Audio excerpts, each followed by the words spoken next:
watching the Anthony Rogers You show. have to do that again. One more time. She's drunk. All right, go one more time. Okay. 1, 2, 3. You're watching the Anthony Rogers show. Can you say it in a super deep voice too? Oh No, we could, but that's gonna be $500. $500? You're not gonna. We don't want that to live You're not gonna online. get that footage. That's gonna go viral. That'll go viral. That's gonna go Put that on viral. my Instagram. Hey, thanks for watching this video, and I want to say without companies like Luxurious Bastard Beard Oil, this video wouldn't be possible to make. So you can go to the links in the description, Luxurious Bastard, promo code Legendary, and get some beard oil. Great smells, great function, great look, great shine, you know. Do that and support the sponsors so we can continue to make videos like this for you. Thank you. You're listening to the best of the Anthony Rogers show because, you know, let's face it, who can't get enough of Buck Cherry and, oh, yeah, porn stars, yeah. I'm Savannah Storm, and you are watching the Anthony Rogers Show. Hey, it's Hot Wife Shady Rose, and you're watching the Anthony Rogers Show. My name is Alex Sulkin, writer of Ted and Family Guy, and you're listening to the Anthony Rogers Show. Lucky you. Hey everybody, my name is Frankie MacDonald. You're listening to the Anthony Rogers Show. I'm gonna make a trans sport league. Only trans can compete. Because they're basically superior, right? They're like better women. It's like you got rid of all the bad parts of women, like them being like dumb and annoying and talking too much, and then you just have like it like looks like a woman, but it like I don't know, probably smokes weed and cigarettes and shit, you know, cusses a little bit, you know.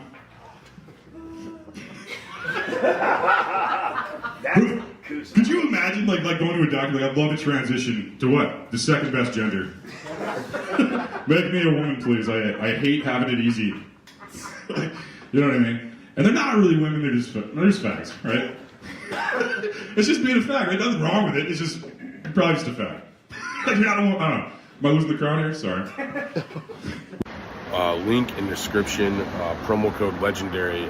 Use Luxurious Bastard Beard Oil every single day. Smells great, looks great, awesome scents. Check out the link in the description for Luxurious Bastards scents and all that different stuff they have on their website.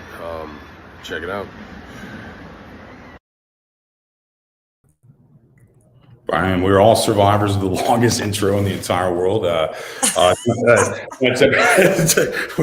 We're not stronger. Tonight we have Nikki Niley co-hosting and Sloan Bella tonight with a huge guest, one of my favorite authors, probably like of all time. I'd say of all time, was super on it with like the sad state of the world, like forever ago. I think he's had decades of calling out what's happening right now. That doesn't even really need an introduction, but we're going to do it anyway. David Icke, how you doing, brother? I'm good, man. Nice to be here. Yeah, thanks, man. So you were ahead of the game by like a half a century. Yeah, well, it was something that started happening to me that was very strange in the late 80s and then in the early 90s, and it launched me onto this journey. And by around 93, 94, I'd started to realize very clearly and putting it together that the people that appeared to be in control were not in control. The real power was in the shadows behind them. And I started to put together this network and how it works. I call it the global cult.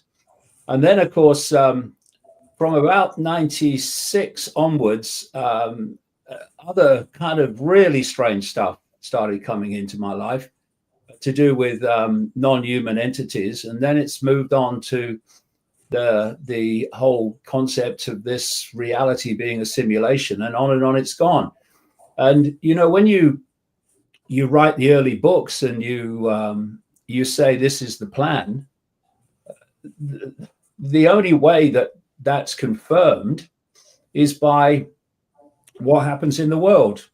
So it was not something that I wished to be right about, quite the opposite.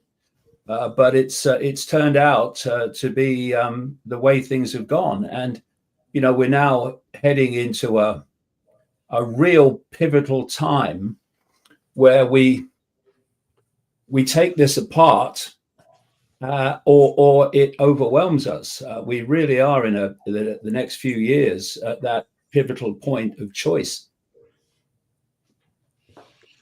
No, I agree, man. It's definitely crazy, and I didn't I was a skeptic when I first heard about you, probably 20 years ago, and then I start seeing literally everything happening, and it's we're definitely in a crazy thing. Do you think Trump's a globalist too?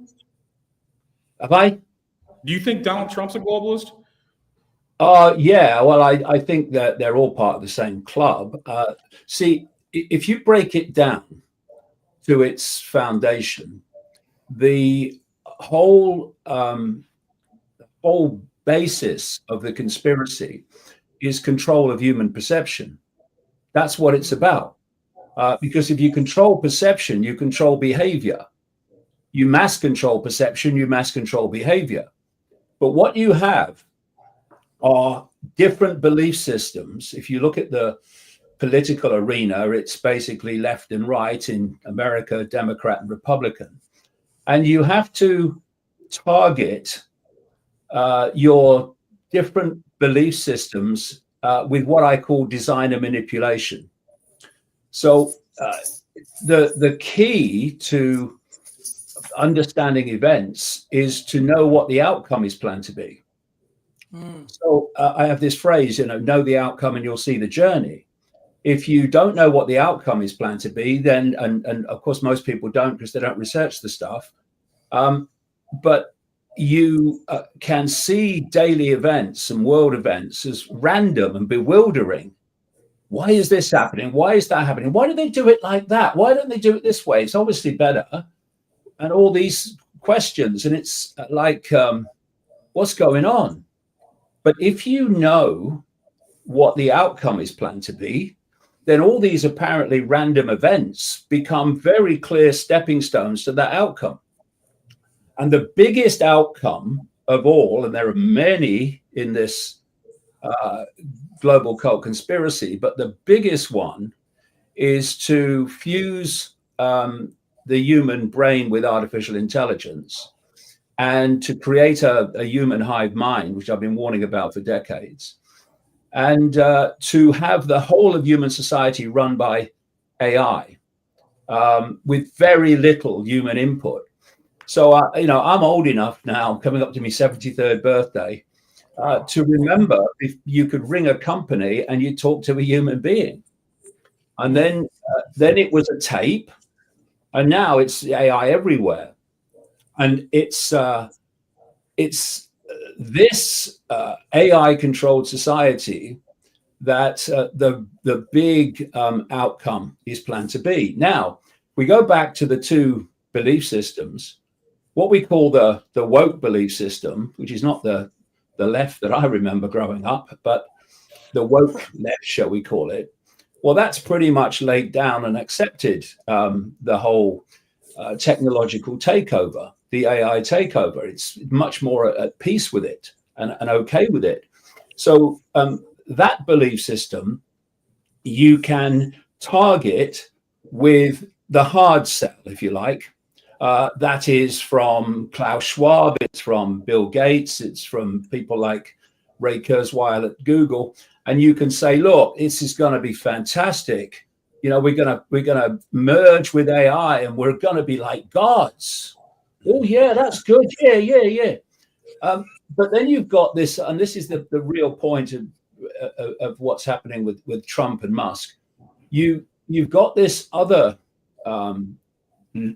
very much growing belief system through the 90s and into the recent times of people who are very skeptical. They've started to become aware, not least since COVID, that there is a conspiracy going on. It's not crazy, it's real. But they are very skeptical about the AI agenda. And they don't want this AI control and this AI takeover. So you have to target them in a different way. You have to give them the soft sell to bring them on board. And so along comes Donald Trump, who tells everybody what they want to hear. That's a great way of getting people on board. But then you've got Elon Musk. Now, when Elon Musk bought Twitter, I knew it was a scam because I'd been tracking the guy for years, because his companies were ticking box after box of the World Economic Forum agenda, which is an agency of this global cult. Yep. And so it was like, why has this been allowed to happen? And it was allowed to happen because, you know, it's accepted, and crikey, we all experienced it, that Twitter before Musk was controlled by what people call the deep state. So I was thrown off. Loads and loads of people were thrown off. And you think, okay, so the deep state has got Twitter where it wants it then. It's controlling what's seen and what isn't. You had, after Musk bought it, you had him releasing some of these so-called Twitter files, confirming, yes, it was controlled before. So then you ask the question, well, if the deep state had control of Twitter exactly where it wanted to be, why would they sell it to a self-styled, not really, free speech absolutist? There had to Do you be think another. he's working with the deep state, Elon Musk? Do you think Elon Musk is working with the deep state? Oh, absolutely, absolutely.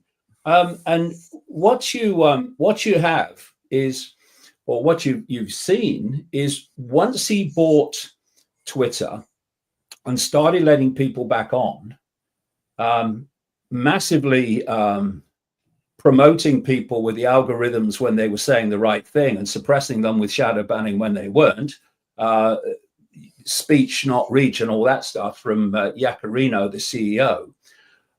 What happened, and I saw this so clearly, people that were calling him out in the alternative media, that were calling him out for his promotion of transhumanism and the AI agenda, stopped doing so. Suddenly he was one of us, and he was given a free ride. And then he's moved together with Trump. I mean, that was a marriage you could see coming, given the background of where this is going. And what you then had, and I said this before Trump took office this time, what you're going to see is like a blitzkrieg of things that will make the MAGA base think we're winning. Yeah. And in the background, the real agenda will be unfolding, which is the AI agenda. And, you know, if you look into something called the Dark Enlightenment, it's an ideology which is articulated by a guy called Curtis Yarvin, who is by people like Peter Thiel, who's fundamentally involved in this AI agenda, by J.D. Vance and others in this whole kind of arena. And the Dark Enlightenment wants to destroy democratic government and replace it with, they call it a monarchy, but it's not a monarchy in the sense of a royal king, but a country run by one person. And the introduction of technology, etc., to run the government. And so when you, on one sense, on one level, you see what Musk, unelected Musk, is doing to government with the jobs and the closing of departments, etc. On one level, you know, you can sell that as, yeah, look, it's getting rid of waste and it's making people more efficient. Well, it is quite a coincidence that a stream of agencies he shut down were actually investigating his companies. But it's also the fact that the whole idea is to replace humans running government with AI running government. And it was 2 days into the Trump presidency this time, before he was hosting a press conference in the Oval Office with Larry Ellison and Sam Altman, announcing this $500 billion up to AI data center operation called Stargate. And when you then look at who has circled the wagons around Trump, it's the AI cabal. I mean, why suddenly is Zuckerberg on board? Why suddenly is Bezos on board with Trump? And so Do you think Zuckerberg is a reptilian? Well, we can. I mean, he looks like a lizard, right? I mean, is it just me, or does he look like a lizard?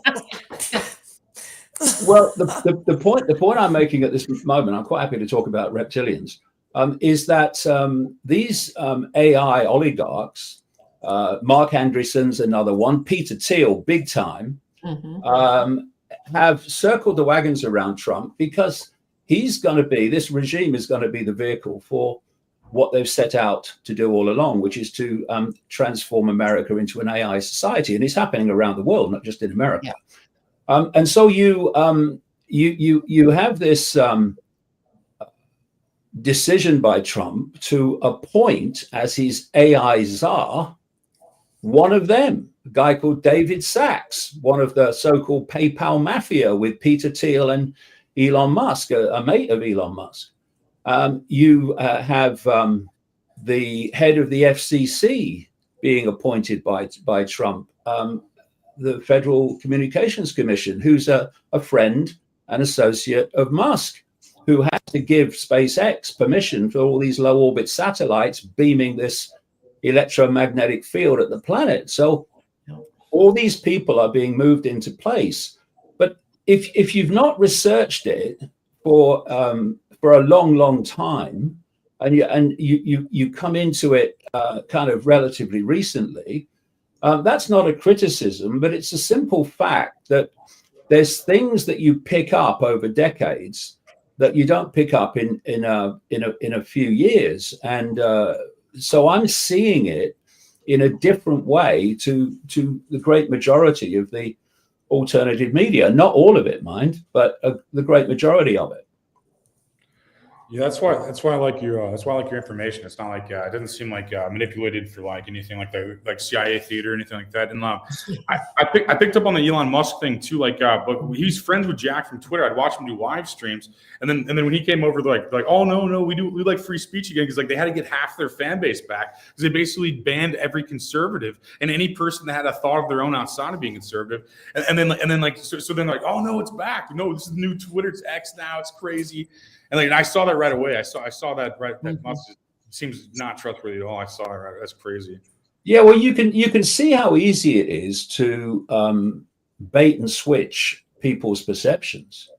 We're now having people in the alternative media who are promoting Tesla and electric vehicles, who up to this point have pointed out that electric vehicles are a key point or part of the human-caused climate change hoax to justify the centralization of power.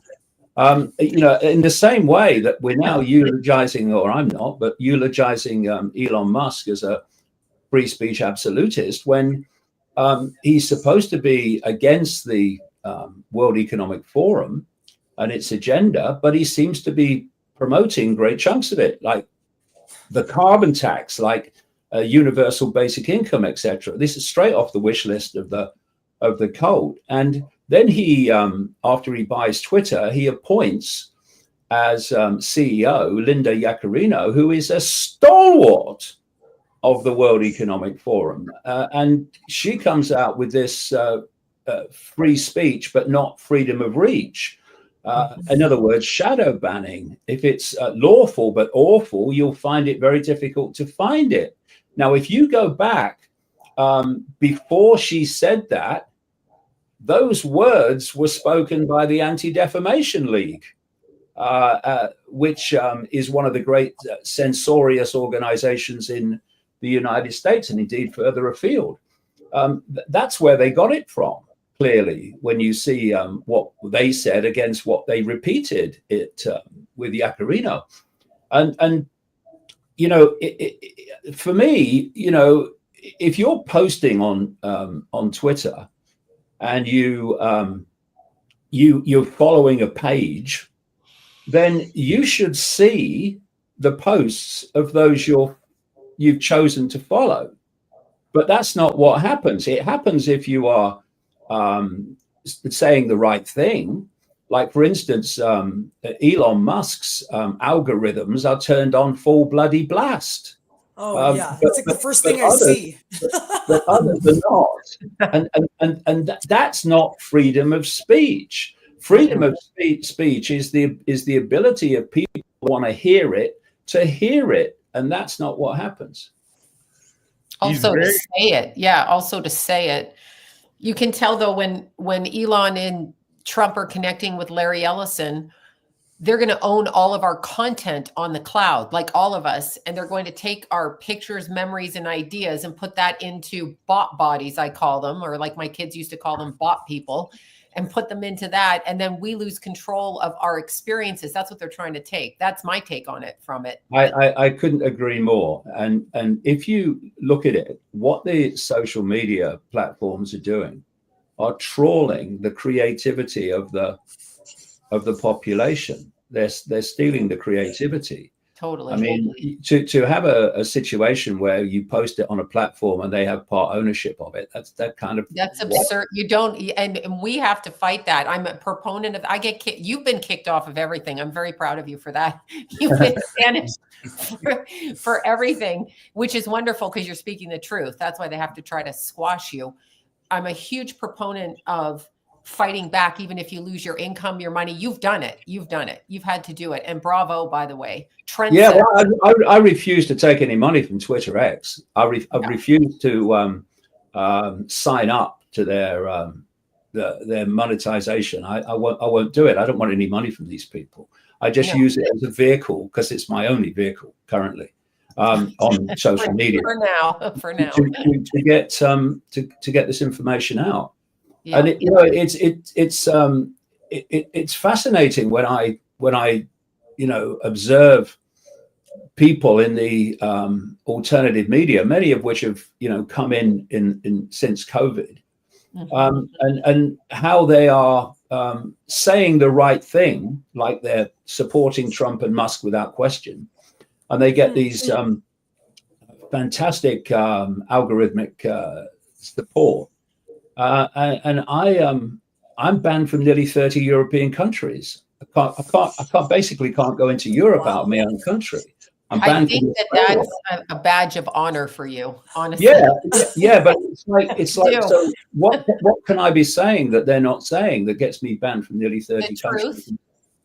You've been speaking the truth since the 80s, since I found you in the late 80s, right around there. You've been speaking. You're prophetic in your understanding of the energy on this planet.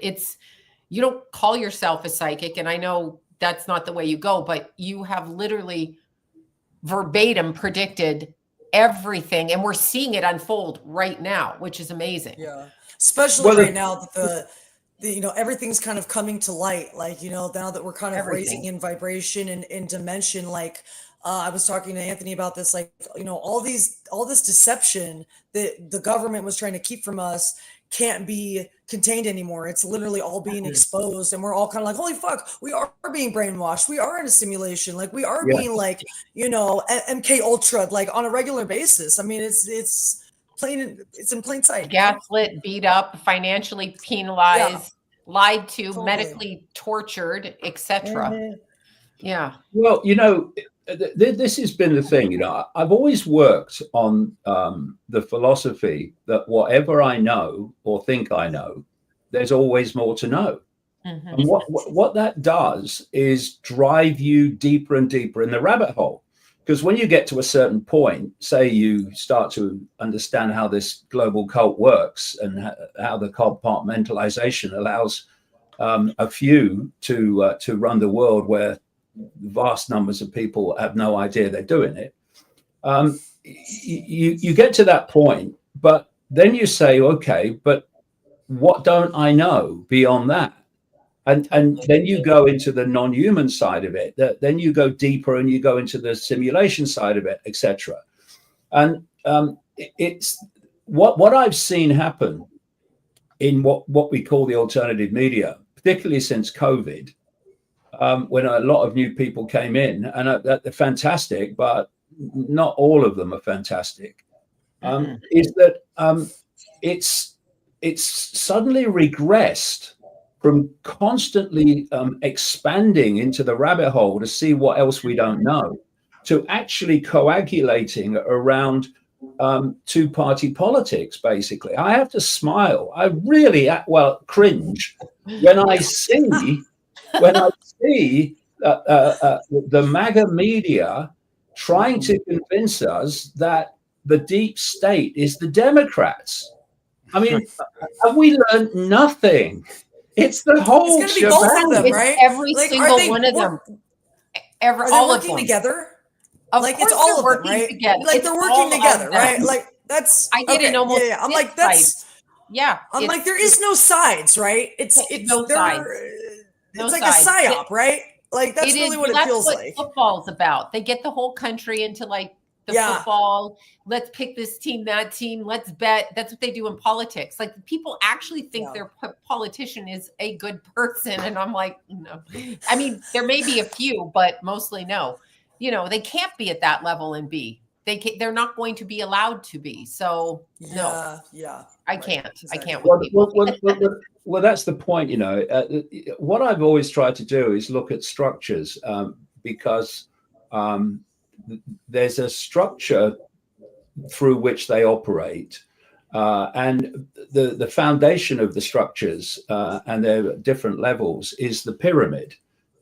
You've got the vast majority of the people in any country or any company, university at the bottom of the pyramid, and then you go up and there's fewer and fewer people, and eventually you reach the little cabal, the little clique at the top that's actually dictating things.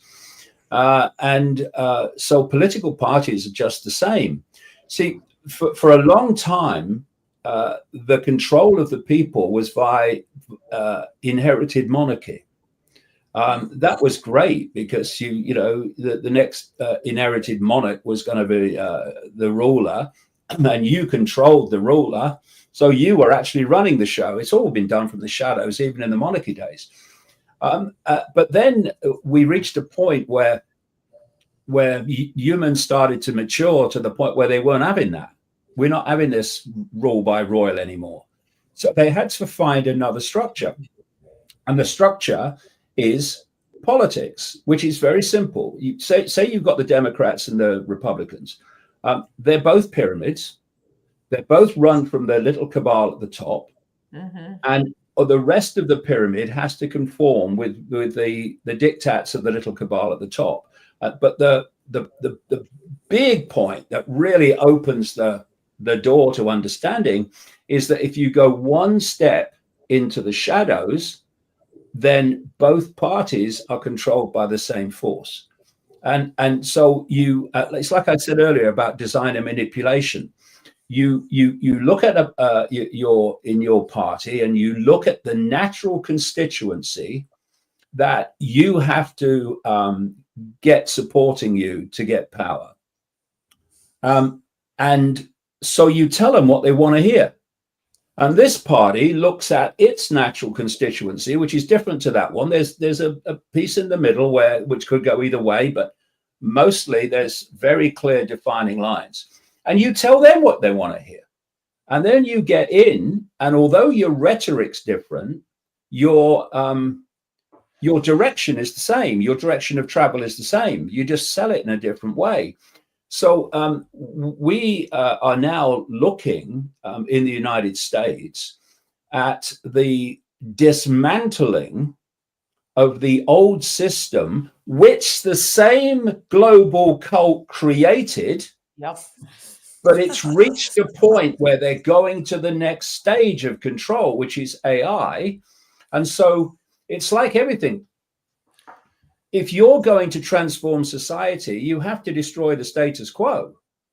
This is why wars are fantastic, because they destroy status quos, and then you've got a transformation of society at the end of the war. This is why power in the world centralized massively after the First World War, and centralized phenomenally after the Second World War, and it's gone on. Control on a global level, the Bretton Woods Agreement and the creation of the United Nations and all these things. And so what you're doing all the time is looking to destroy the status quo, create a new one, destroy that one, create a new one. And what you're doing is you're going further and further along the road to this ultimate goal, which is this whole AI control system. So what we're seeing now with Trump and Musk and others is the dismantling of the old system, which if you don't see how it works, you think, oh, we're winning, the deep state's being dismantled. But actually what they're doing is dismantling the old state, because the new one is being brought in. And you're going to see, as this unfolds, more and more obviously that artificial intelligence is taking over. And not just in America, in Britain too. They're talking about the same thing. They're talking at the moment about reducing civil service jobs in government and replacing them with AI. The whole governmental network is designed basically to be run by AI ultimately. And once that's in place, and once the hive mind is in place, well, how are you going to think of rebelling or think of, what is this place? Who am I? All these things, if AI is doing your thinking for you. And, you look at people like Ray Kurzweil at Google and this so-called futurist, and he's been telling you for years that by 2030, that period, humans are going to be connected to AI. And in his words, once that connection's made, then AI will do more and more of human thinking until human thinking is basically negligible. And what he means is deleted. And this is what's unfolding. Now, my take on this this hive mind is this. It takes two parts. One is you've got to have a receiver system in the body to receive the hive mind perceptual downloads constantly. That, into a very large part, it's not the only way, but to a very large part, was the COVID fake vaccines. This is why when they've looked into the blood of people who've been fake vaccinated, not a vaccine by previous criteria, why I call it fake, they're seeing these nano systems, the nanobots, yeah, for sure, be forming themselves in the body. Now, this is the receiver transmission system, and part of it, I've been in a lot of contact with people who've been researching this, and part of it is that these fake vaccines contain graphene oxide. Now, graphene oxide is a superconductor of electricity, which is very significant because the brain processes information electrically, communicates with the body electrically. You mess with that, what it means is you're not only going to be affected physically, you're going to be really affected psychologically. So you've got that. And the other thing about graphene oxide is it is a amplifier of electromagnetic fields. So if you've got graphene in your body and you come into contact with an electromagnetic field, its impact is going to be greatly amplified upon you. So that's the receiver side. Now, what's the delivery side? Well, it's the plan unfolding by the day for a global technologically generated electromagnetic field, the equivalent of a Wi-Fi field, which is, yes, being created by these 5G towers, 6G, 7G in the pipeline, in the towns and the cities. The 5G towers, certainly in Britain, that were part of the essential work that needed to be done during lockdown. People came out after lockdown and were going, what's that? They were everywhere. But the point is, you're not going to create this global electromagnetic cloud with towers alone. You need low orbit satellites. And what we've been seeing is Elon Musk and SpaceX putting up these thousands with permission from the FCC. And look at the permission they're going to get now. His mate's in power in the FCC. Tens of thousands of these satellites. Now, Jeff Bezos is coming on board, and it's called the Kuiper system through Amazon. And they're creating this system of projecting electromagnetism at the planet, and together it forms this cloud. The idea is that information is delivered through the electromagnetic field, and you look at the physics of that, and you'll see that's how it's possible. And then it's received by what's been delivered to the body. And suddenly you've got the hive mind where you're picking up the same stuff. Now, if you have a thought, people think, well, I've had a thought, but have you had a thought, or has it been implanted? You know, one of the things I did from about 1996 until about 2002 was did phenomenal amounts of research in America and elsewhere into mind control. Oh, yeah. What I saw was how electromagnetism was used, but also what I saw is when the COVID hoax was played, the way that people were mind controlled and manipulated was a mirror of what I'd learned back in the 1990s about how things like MK Ultra were done. It was a mass version of MK Ultra. Yeah, for sure. You know, when you see how easy it is to manipulate perception, because people look outside of themselves for answers. Didn't you see that in COVID though? Like with these idiots, no offense, wearing masks and then they eat their food. I was like, what the fuck is going on here? Well, like in their car. I know, no, but I mean, they're taking their mask off to eat. So if a virus is that deadly, like, how can you do that? Like, no common sense. Well, I tell you what. I mean, it was frustrating during COVID. I mean, I ignored it all. I mean, you know, I did what I wanted. Okay, arrest me then. But same. I know you did. when you're sitting in a cafe, this was the rule at the time. So I'd walk in a cafe and I'd go and sit down. And if you want to call me out, well, call me out, because I ain't putting a bloody mask on because I don't have one. But then you'd sit there and you'd see these big strapping blokes come to the door, put their bloody mask on, losers, walk through the door, walk to a table, and take it off again. That's ridiculous. Put it back on. What are we doing here?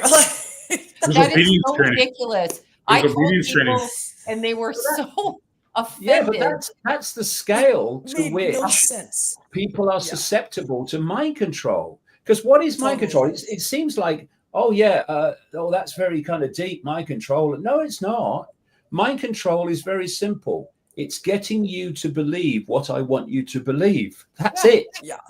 So the mainstream media and chunks of the alternative media are mind controlling people 24/7. The alternative media now is turning around saying it's the new age community, saying everything is love and light. We have to get back to that. And I'm like, no, not that it's not love and light, but that's not actually the message that would be correct. Like we have to raise our vibration to see reality, which they don't want to happen. So they send out like, have you noticed Candace Owens? Have you been listening to her? A little bit, yeah. She's joined the Roman Catholic community. Years ago, right? Well, she's joined our community too, in that she's now talking about the inversion of Macron's wife, husband, wife, father, whatever. Anyway, whatever they're saying now. But she's joined that because she was considered, we're going to kick her off of Fox, which is a, Trump station, if you will. We're going to put her over here. She's now going to speak conspiracy. And now we give her credit, but not manipulate that. Yeah. Wow. Yeah. So she can manipulate that. That's what's going on. It's like Alex Jones. Alex Jones seems like a Fed to me. Like he seems like a CIA asset Fed to me. Or David Icke and Bill Cooper seem like the real guys. Like to me personally, they see, like when you read their work, they don't really have maybe to sell books is an agenda, but outside of that, there's no real agenda. You know what I mean? Where Jones just seems like he makes the truth seem crazy. Like he seems like a CIA asset to me personally. I don't know. He looks like one, but you know what? People I bet they call David a CIA agent. They call me that too. I get that all the time. I'm like, you're crazy. But Yeah. I don't know what's happened to Alex. About 2 years ago. Yeah. I contacted him. I've only met Alex once when he came to the Bilderberg protest when it was in Watford, north of London in 2010, I think it was. Mm-hmm. But, I've been on his show a few times over the years, and I contacted him and I said 2 years ago, the alternative media is being taken over. It's being hijacked by these people coming in from the mainstream, most of them. And the reply was, I can see that, but I don't know what to do about it. So I said, well, give me a call. Let's talk about it. I never got the call. The next thing I know, he's interviewing all these people that, some of whom I named. And since then, we've gone. See, if you're a journalist, never mind an alternative journalist, if you're a journalist, then you have the role of calling out abuses of power. You don't take a side, a political side. You absolutely don't do that. What you do is, no matter what the source of authority, if it needs calling out, you call it out. Yeah. But what we've seen with this, I'll call it the MAGA media, is partisanship, in the sense not only saying the deep state is the Democrats, but that your side, Musk and Trump, can say nothing wrong and can do no wrong. But everything's the other side. And that's not a journalist. So what's happened in that central core of the alternative media that gets all the algorithmic support and promotion is that there's no journalism going on. It's just propaganda. And it makes me laugh when I look at it, because they think they are different to the woke mentality. No, they're not. They're just mirrors of it. They're the same thing, saying it different. Yeah. I think. I had this phrase I came up with back in the 90s of opposames. Opposames are when they appear to be different, but they're actually the same. Yeah. And so you've got the woke mentality seeking to impose its will on the population. You must have these pronouns. You must repeat these pronouns, or you lose your job and all this stuff. And then you've got the MAGA media that wants to impose its will, and its side is all good, and the woke side is all good to them. And it's like, do you not see you're the same mentality? Yes. You know what I think the ultimate goal, and I'm wondering if you think this. Now, I obviously don't come at it from a journalist background, I'm not going to lie. Psychic, not journalist, but energy-wise, I think they've hijacked our ability to move through dimensions, also with the electromagnetic field. And I feel like they want to use transhumanism to keep our energy here so we don't reincarnate or go where we're supposed to go. I think it's been hijacked. I think there was a purpose at one point, but I can't feel it. Like when I feel energy, it's so different than it even was when I was a child. So I think they're messing also. And I know the government works on the astral. I've seen them. I mean, I don't care what anyone says. I've seen it. They work with psychics all the time. Yeah. Yeah. No. But I mean, I've seen them come into my space. What they call the men in black. I've seen them. Like literally. Yeah. I know it sounds goofy, but no, they work. And so they control our transition when we leave the physical here to the other side. Not everybody, but somehow they're controlling it. So I was wondering if you think that that's the reason for transhumanism. Well, one reason for transhumanism is while we're in the human world, what we think is what they tell us we're thinking. But you have just highlighted something very, very, very important, because you go through awakenings. You don't go through an awakening. So you awaken to the fact that the powers in the world are not who they seem to be. Okay, that's one level of awakening. Yeah, you've awoken. You've seen more than you saw before. But then, just as, what don't I know? You've got to keep awakening and awakening and awakening, and taking off the programs and the layers, the onion skins of programming. And then you get out there, you go beyond religion, you go beyond the 5 sense reality that you experience. And then you start to see the real scale of what's happening and its whole foundation and basis. And that is basically to appreciate that we, in our true I, infinite form, are simply a state of awareness. We are a state of being aware. We have no form. We are pure awareness. And what we do is that awareness takes on, if you like, outer shells.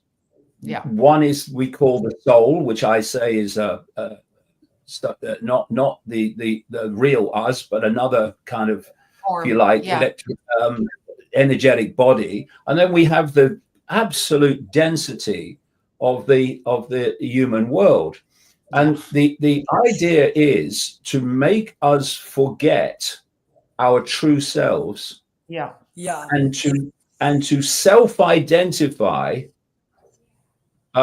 with whatever reality we're experiencing within this simulation. So in the human world, because of the density, we are focusing upon what the 5 senses tell us is our identity. So I'm a man, I'm a woman, I'm this color, that color, this religion, this income bracket. That's who I am. No, that's what you are experiencing very briefly. Right. What you are is the consciousness having that experience. Now, the idea is to so suppress the frequency of the incarnate consciousness that it loses contact, because its frequency chasm becomes so big, with that awareness that operates its own awareness, infinite awareness ultimately, that operates beyond the simulation. And that, so if you lose contact with that, you are in the simulation and of the simulation. You are in the world and of the world. And therefore, when you've lost that mission control, that intuitive knowing insight, then how are you trying to get a fix on the world and yourself? You're looking outside of yourself. And what's coming back the other way are all the sources of communication, media, education, the whole shebang, that are telling you that this is what you are. And at best, that you are subordinate to some judgmental God. I mean, the Old Testament God. That's I mean, crazy. I love how God judges everything. Everything. Clothing, hairstyles, religion, food, whatever. Everything.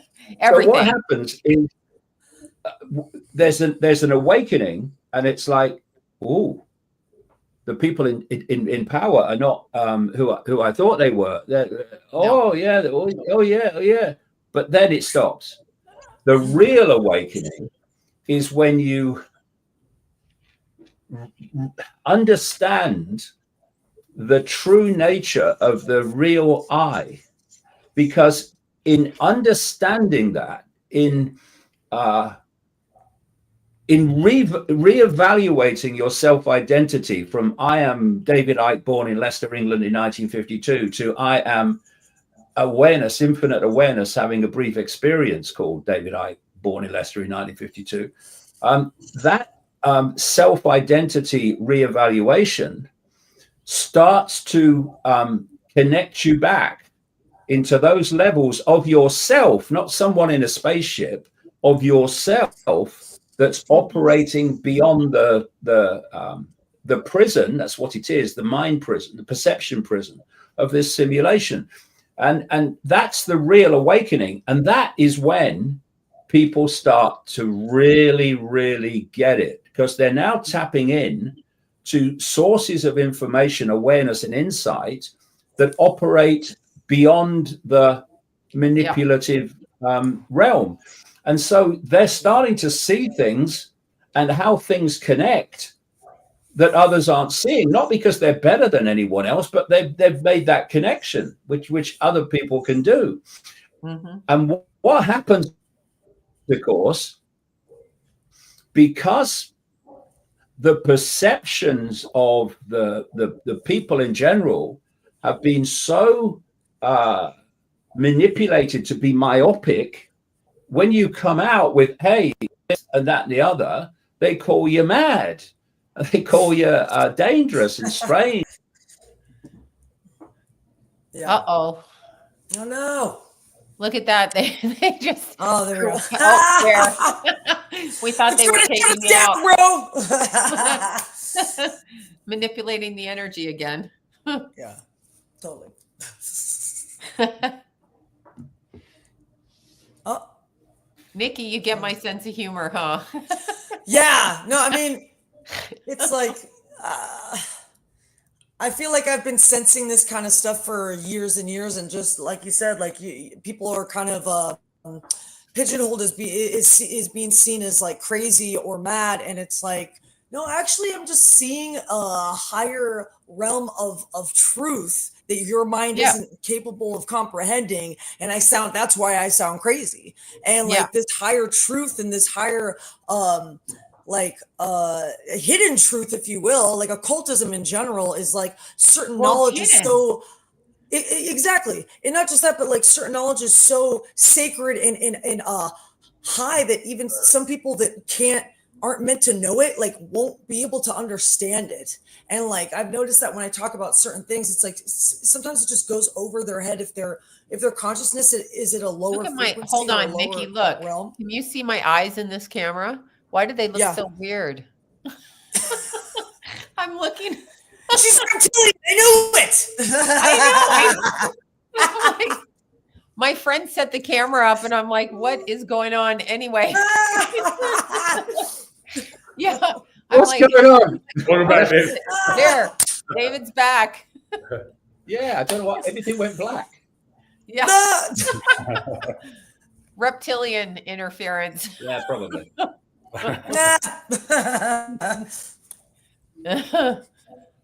Sorry. We had some questions from people that were asking. This one's like basically, hey, what are David's thoughts on Antarctica and what lies within it? Say that one again. Hey, what are David's thoughts on Antarctica and what lies in it? I read it verbatim. I autocorrected it saying within the first one. I didn't get the last bit. Basically, just thought. Yeah, what do you think about Antarctica and what's on Antarctica? And Antarctica, got it. Yeah, I've had my nose fixed now. My ears don't work. You know what I Well, there's enough stories that I've come across over the decades that there is something going on there that they don't want us to know. You can go back to the bird stories, who was talking about going to Antarctica and finding very strange things and going into the inner earth and what have you. The thing is that if you want to control people and control their perceptions, one fantastic way of doing it is to control their sense of the possible. Because then when people come out and say things that are outside of the normal, and what is normal is just what we normally experience, that's all it is, then it's immediately dismissed and it's waved away as ridiculous. But there was a great quote I remember where a guy talked about the fact that people mistake the limits of their own mind with the limits of possibility.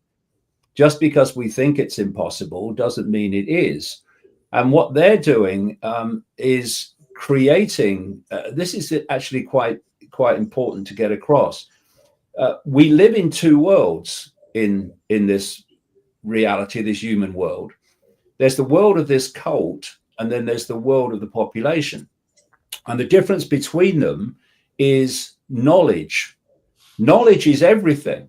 Mm-hmm. We get our perceptions from knowledge. Limit the knowledge, you'll limit perception of the possible. And so what you've got is this cult, which is obviously, if you look at a secret society, it's fiercely compartmentalized into degrees, which are degrees of knowledge. And the people at the top know far, far more than the people at the bottom.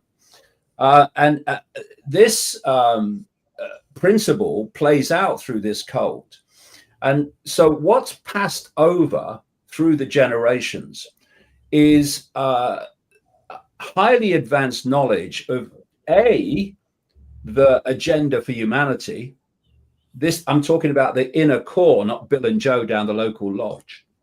Yeah. And crucially, they pass over the knowledge of the nature of reality itself. And that nature of reality gives them a massive advantage over the population, because this cult, which passes over this advanced knowledge within itself, has also created the sources of information that the population get. For instance, the Rockefeller family in America were fundamentally involved in the creation of the education system. And they have the cult has controlled the mainstream media. Obviously, it also controls significant chunks of the alternative media, and so on one side you've got this advanced knowledge being passed over through the generations of the initiates, and in the other side you've got the rest of the population who are having their knowledge suppressed, so that they know a fraction of what they know. And what happens is when people come along and start to uncover what they know and pass it over, they think you're mad, when all you're doing is telling them what they already know. So censorship is simply policing the knowledge of the population. That's all it is. That's why they do it. They don't do it for fun. They do it because if they can control the information you receive, they'll control the perceptions you form from that information.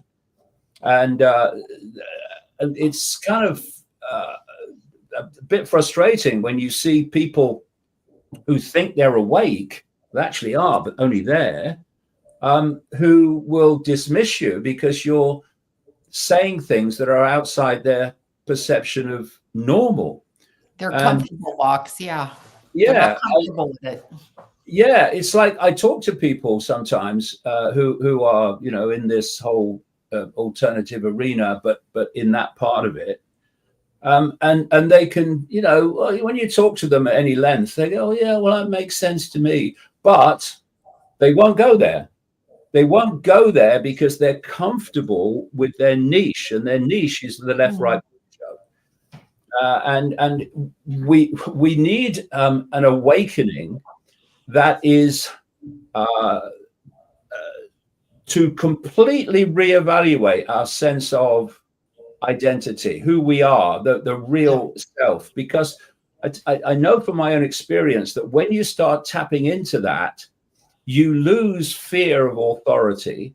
You're no longer intimidated by authority. I mean, you'll be the same, and you're not coward into fearing the consequences of doing what you believe to be right. Because if you break it down, people don't do what they know to be right overwhelmingly because they fear the consequences of doing it. Once you have that awakening to something like the true self, you lose that fear. You do what you believe to be right because you can't perceive doing anything else. Yeah, totally. And imagine millions and billions of people in that state. It's over. It's finished. Because the number of people that are running this show, this cult, compared with 8 billion people, which we're supposed to have, is ridiculously small. Even most of these people in these cult secret societies only have part of the picture through their initiations. They don't have the whole picture. That's all kept from them into the realm of a very few people comparatively. And so what they have to do, and this is why they want the AI hive mind, so they can control en masse people's thoughts and perceptions and behavior. But until they get to that point, they have to manipulate perception by manipulating information and what have you. And by getting people to fear the consequences of doing and saying what they believe to be right. And so you have a situation where people will look at what they believe they should do, and then they'll start looking at the consequences of what they think are the consequences of doing that, and they go, I'd like to do it, but not that badly, thank you very much. But I say blow it up. Once you hit this expansion of awareness, which anyone can do, this is not Buddha sitting on a mountain cross-legged or under a tree. No. It's a natural state. It's how we should be. But once you get to that, all that consequence stuff goes out the window. I'm going to do what I believe to be right, and if you don't like it, we'll do the other thing. So I'm going to do it anyway. Exactly. Who cares what anyone else thinks? I mean, if we all band together, we could take over this whole fucking circus tent of fucking buffoons. I mean, it's kind of ridiculous. So we're being do you know what this reminds me of? It reminds me. So when I grew up in the house, my mother growing up was from South Africa. She's white, right? So she grew up, she's from England, but she grew up in South Africa and then in Canada. Anyway, when she was there was like a small handful of white people controlling the government. And now they flipped the narrative the other way. You know, what's going on in South Africa right now. I find this very interesting. We are the small group. We are the large group of people being controlled by a small group of inverted, perverted, if half human. I don't know what they are. I don't know what they are really. Demons. Some of the ugliest people I've ever seen on planet Earth. Politicians. So I don't know what they are, but we are being controlled by them. If we would get to, this is what I couldn't understand in COVID. I would say we have to, you have to risk losing your job to fight to say us. And I knew people who did it working for LAPD, firemen and police officers that stood together. They did not have to take it. But then you hear people saying, we have to take this because we won't get paid. Well, you have to risk that. No, life is not cozy. It's not a cozy place down here. I say down here close to hell. That's where we are. This is a choice between doing what you believe to be right, know to be right, and being under the thumb of authority. Because, because authority is so few compared with the population they have authority over. Yes. We need to appreciate that it's not their power that is imposed upon us. We give our power away to them. Yes. That's the whole dynamic. This is why I said earlier, they want you to give your power to politicians who then tell you what you want to hear and then go and do what they all planned all along when they get into power.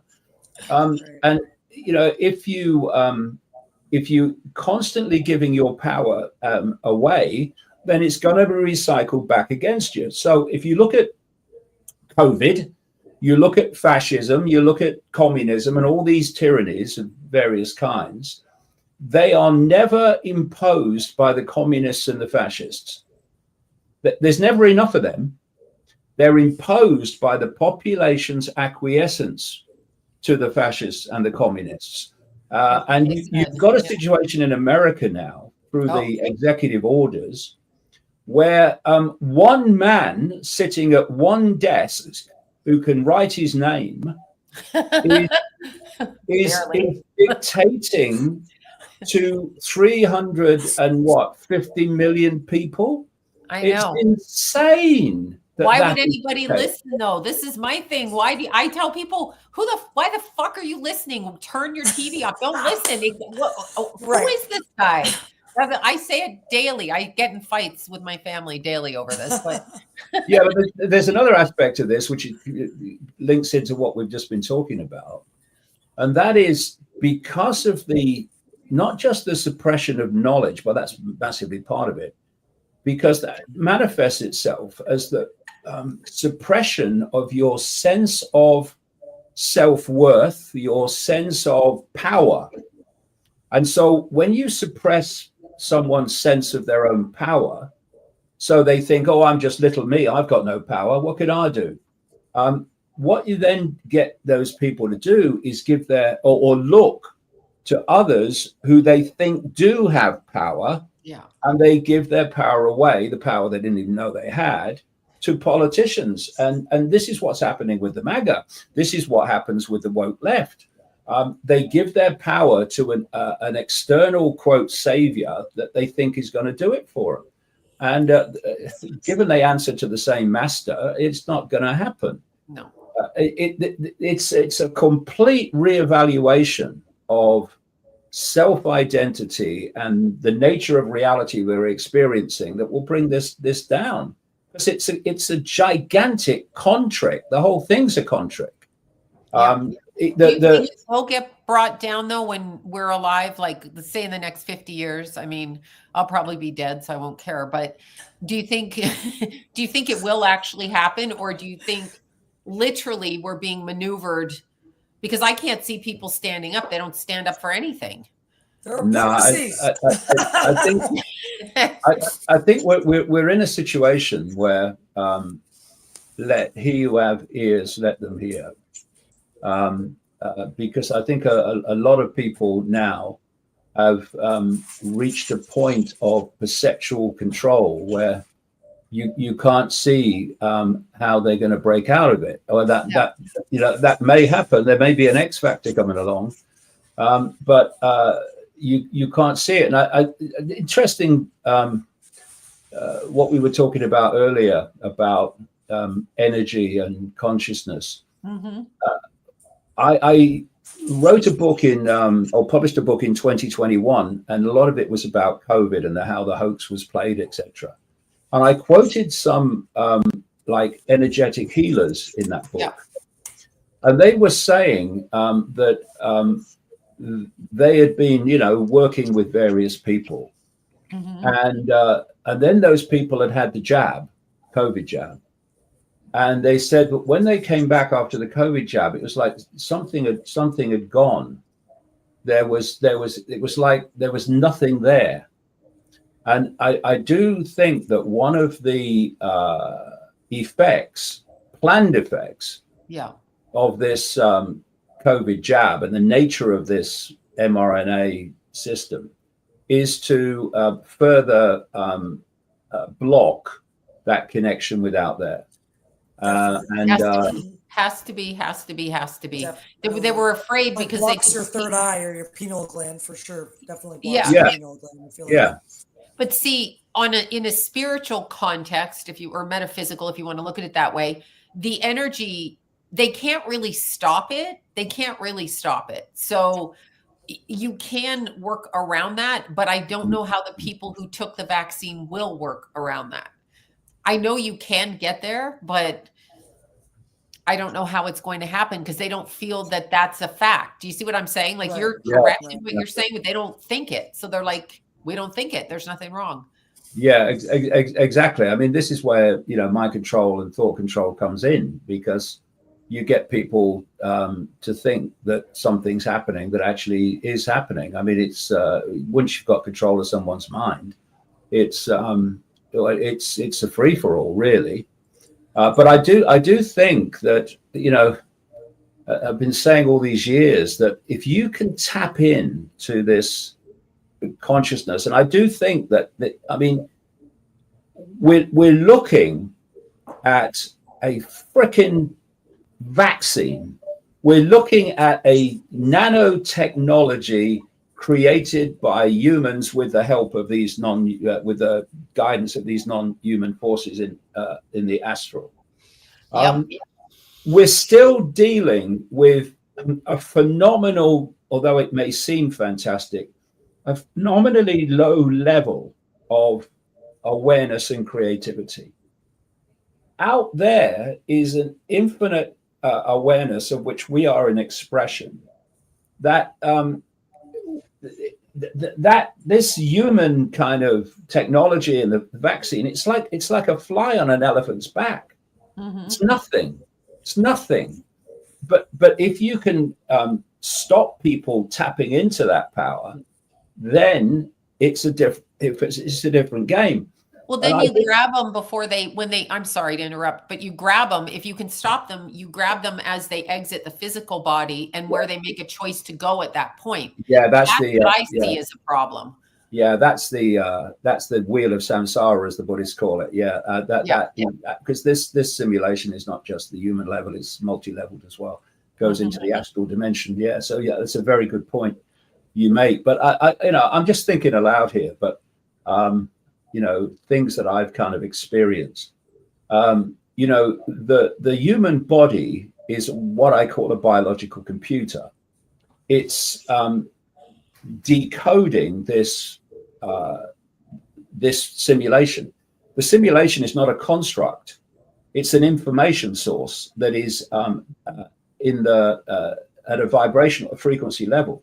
Yeah, and what's fascinating to me is to see how the technological explosion that we're seeing unfold is mirroring technologically the way we experience reality. So the computer in front of me is, well, it's not, I'm kind of, wired in, but if there was a Wi-Fi field here, it would be tapping into the Wi-Fi field, decoding it and putting the Wi-Fi field information on the screen in a totally different form to what it's like in the Wi-Fi field. Yeah. And what we're doing is we're tapping in through the five senses to this simulation information source field. Wi-Fi is a wonderful way of looking at it. And if you look at mainstream science, even that, it says that the five senses are picking up frequency information, like sound waves are a classic. Mm-hmm. They are turning it into electrical information and communicating it to the brain, which then decodes it into the reality we think is outside of us, but is actually inside of us. Because I'm looking at a computer and everything is happening inside the computer. I'm just observing it from outside, but the whole decoding process is going on inside the computer, and it's going on inside us. So if you can mess with the biological computer, you can firewall it off, etc., firewall parts of the brain off so that they won't function as they would, and therefore give you a bigger perception. Then on that biological computer level, you can imprison people perceptually in the simulation. But we are consciousness beyond the body. I mean, at one level, it's the auric field, but it goes on and on and on. And for me, if you can tap in to this infinite awareness from that field, and you can, if you like, override the body. So you start thinking and perceiving from the field, not through the brain and the body, but from the field, which means that you are not any longer dependent on filtering consciousness information through the brain into a conscious thought. You are tapping in before it gets there. And I think it's absolutely possible to do that, and that would override the effects of what they're doing to the body. But you know, it's a challenging situation because we've gone so far along the road now. We're addicted to the idea that they tell us what to do. Yeah, well, that I tell you what's interesting. I mean, I've written a trilogy. I call it my reality trilogy. It's The Trap, The Dream, and the last book, The Reveal. And I'm looking at all the different levels of it, but I'm really focusing on the afterlife and these other levels of the simulation. And I've kind of looked and studied and listened and read enormous numbers of near-death experiences, accounts, and what have you. And there are phenomenal common themes which you kind of pick up. And one of the things that you see is how this astral dimension basically functions the same way as this human dimension. Mm-hmm. It's much less dense, obviously, and much more is possible. But it's one of the key themes that connects the two is subordination to authority. So what you have when you're in the human world is because of this suppression of self awareness, people think, oh, I've got no power, and what do I know? I've got to look to the experts. Oh, we're bringing an expert in now on this television show to tell you what to think, and he's an expert, so you've got to follow what he says. And so it's like, yeah, so you're looking to authority. People invariably look to authority to tell them what to think instead of making their own mind up. And then when you listen and read these near-death accounts, when they leave the body, they are completely bewildered at what's going on, overwhelmingly bewildered anyway.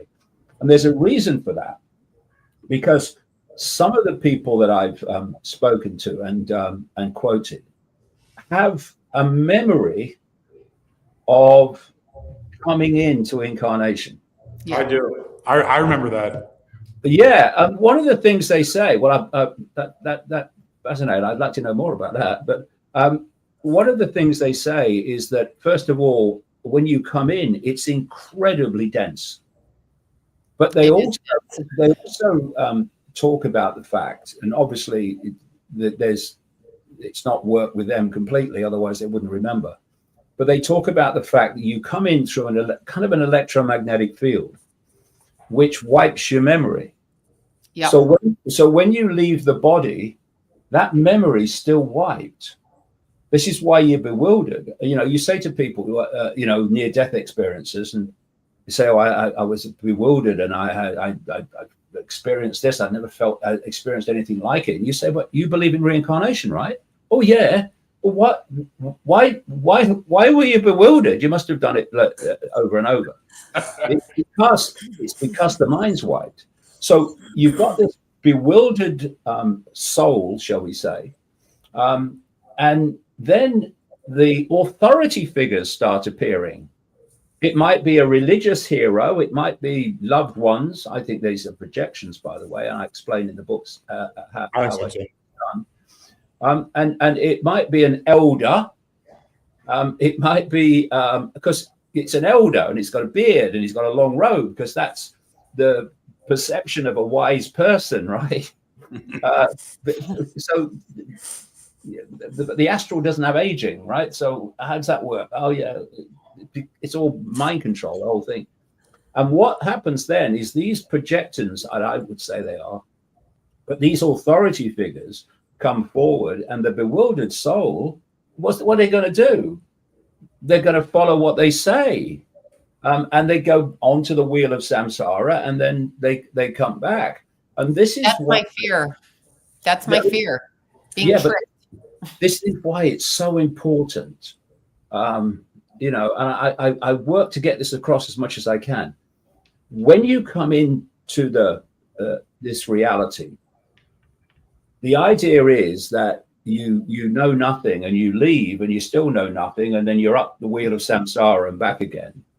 But this period in the human realm is your opportunity to grasp the game and to grasp the system and how it works, so that when you leave the body, you are not bewildered. You bloody well know what's coming, and you know the way that you are planned to be manipulated, and you won't have it.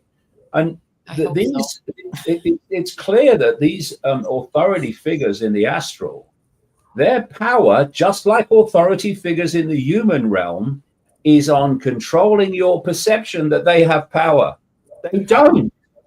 We have the power. And so instead of following them and all that stuff, you get the hell out of here. Because it's particularly if you are by then self-identifying with being awareness, all awareness, infinite awareness, then that's your way out of here. That's your connection out of here. It's all about perception, both in the astral and in the human world, and we need to take that control back. And I think that the most important thing that people should be aware of is the fact that this wheel of samsara scam is awaiting them, and how they can bypass it and get the hell out of this lunatic asylum, which it is.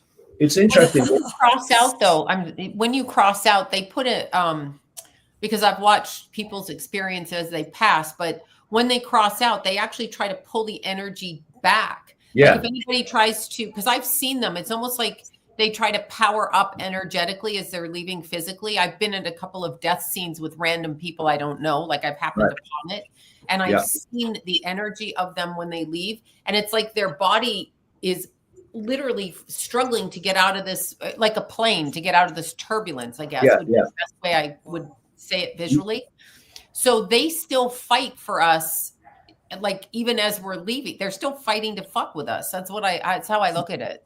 Well, the whole point of that, and you know, it's again a whole area that makes this world fall into some kind of place. It's that they have to keep us in the simulation and constantly reincarnating into this density, because they're feeding off our energy. I think that's and if they're feeding off our low vibrational energy, the energy of fear and anxiety and depression and hatred and all these things, then they have to create a world and manipulate a world that puts the target population in those mental and emotional states from which they can elicit their energy, or their lucius, it's called. And so suddenly you start to see why this is such a shithole, why there's so much war and suffering and deprivation.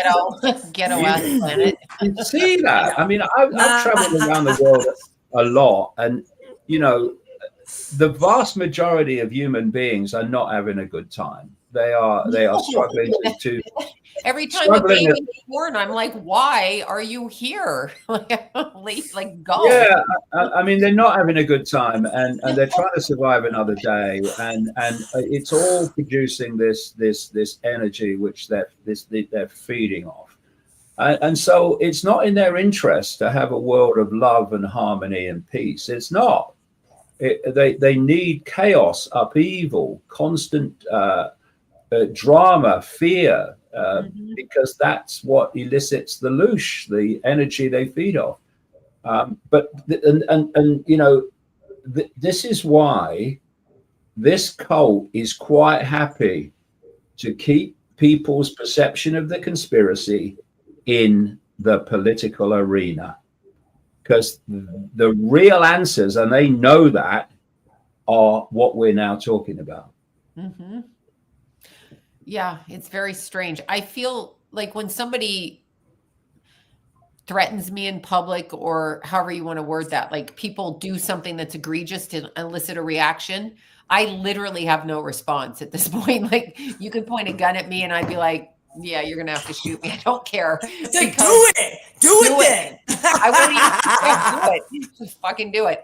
But the reason for it is because I can feel them trying to get me to respond. So I literally have become like white bread right now. Like, I just, no jam, no marmalade, nothing, just won't respond. Observation, but not response. Exactly. Yeah. You know, if you can observe things calmly, and you first of all, you see far more, or you can get caught in the drama. And there's drama all the time. You know, people literally get addicted to the energy generated from drama. We call them drama queens and what have you. Where if they haven't got a drama, they have to invent one. We call it, yeah. You'll never get what's happened now. Have you heard the latest? Oh my God, this kind of thing all the time. No one cares. Yeah. When you observe things, what you realize is things that normally, oh my God, you observe them and it's all fine. It works out. Even a few minutes, another hour or a day. Yeah. Yeah. You know? Usually nothing happens that we worry about, like the mindset of what could happen. Save for your future. You don't even know you have a future. You don't need to do that. You need to be reasonably respectful, but you don't need to like put everything into that. Like, they've got you living at different points in time. It's really odd. Yeah, and this is a really important area, because if you look into quantum physics and all this stuff, it's very clear that our perception of reality becomes our experienced reality, and they bloody know that. So if they, again, it comes down to perception. If they can give us a perception of reality, then through us and our interaction with this field, we will create the reality they have downloaded to us perceptually. And so, again, we are creating the very prison that we're experiencing. We're creating it by allowing our perception to be manipulated to the point where we are literally creating what we are manipulated to perceive. Right. And, So it's a total mind fuck. Yeah, total. Yeah, total. All the way around. Yeah. You know, this force in the astral is absolutely stupid. It's buffoon, Clownville. And you know, you look at the names that the ancients gave to this force, and they break down as foolish and stupid and blind. But what they are brilliant at, because they have to be, is manipulating perception. Mm-hmm. They're brilliant at it. And it's like I say to other people in the alternative media, if it looks like black and white, it probably isn't. Because they want you to see a situation and, it's obvious what's going on. But that's not how they work.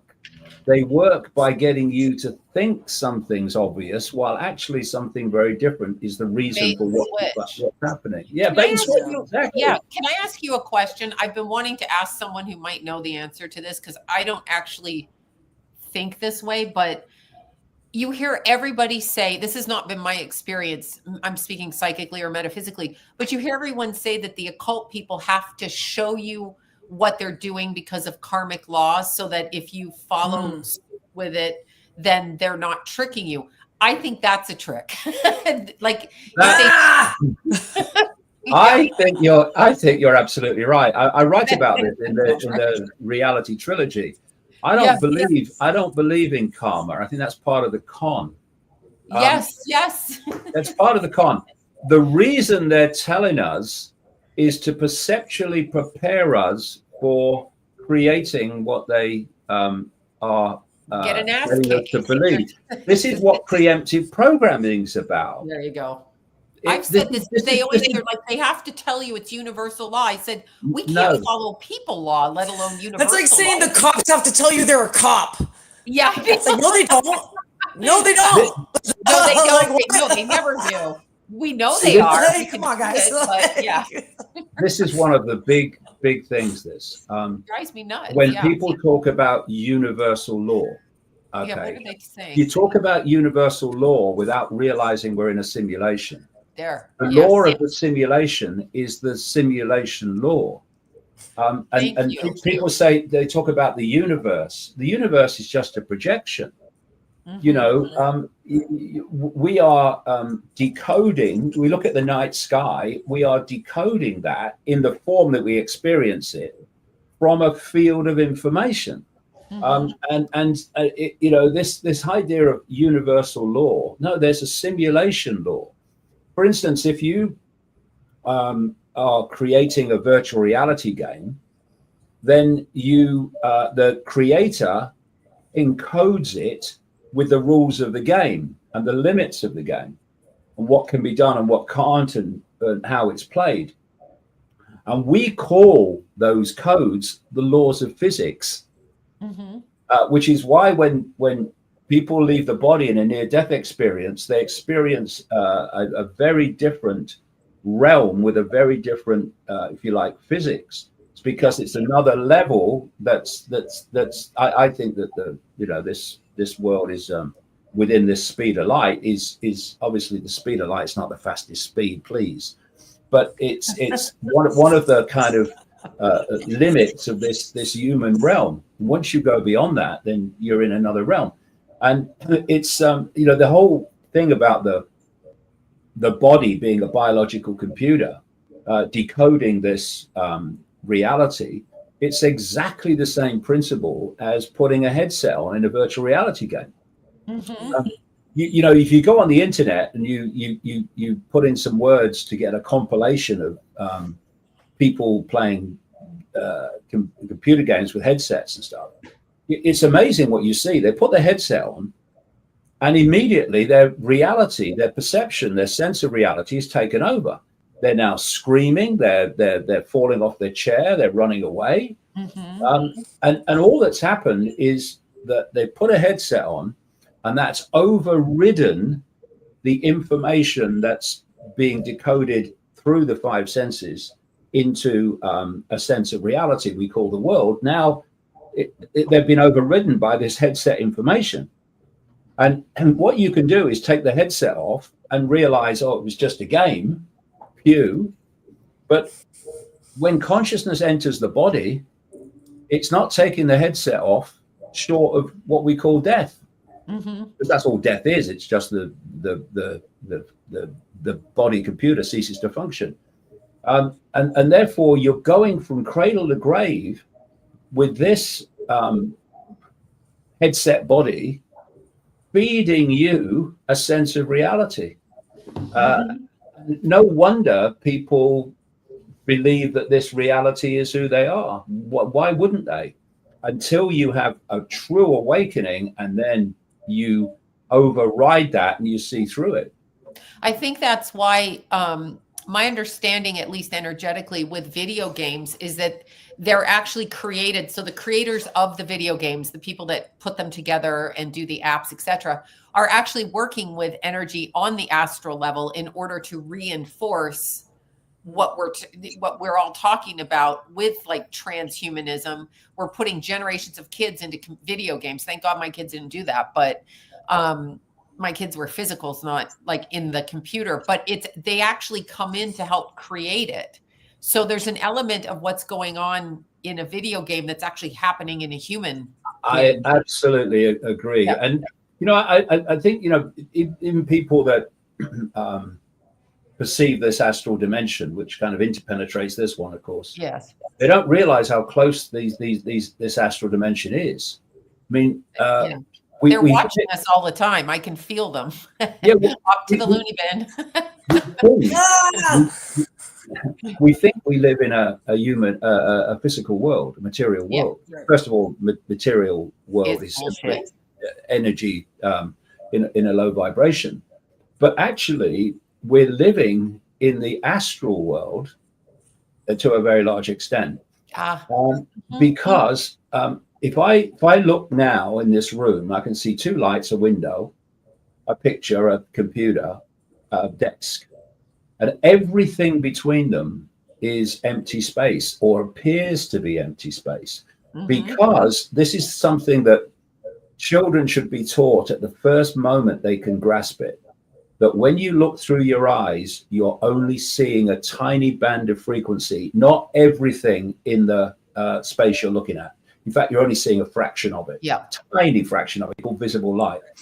And therefore, what we call the material world operates within that tiny band of visible light, which is why I see the form, the density of what we call materialism, and in between it is empty space. Empty space is because this is the if you like the plasma level of reality, and what happens is when entities come out of that space, that astral space, they enter visible light, and at that point, people say, "Honestly, mate, I saw this entity at the end of the bed, and he appeared out of nowhere." No, he didn't. He just entered your visible light frequency range. He's and been then there left. the whole time.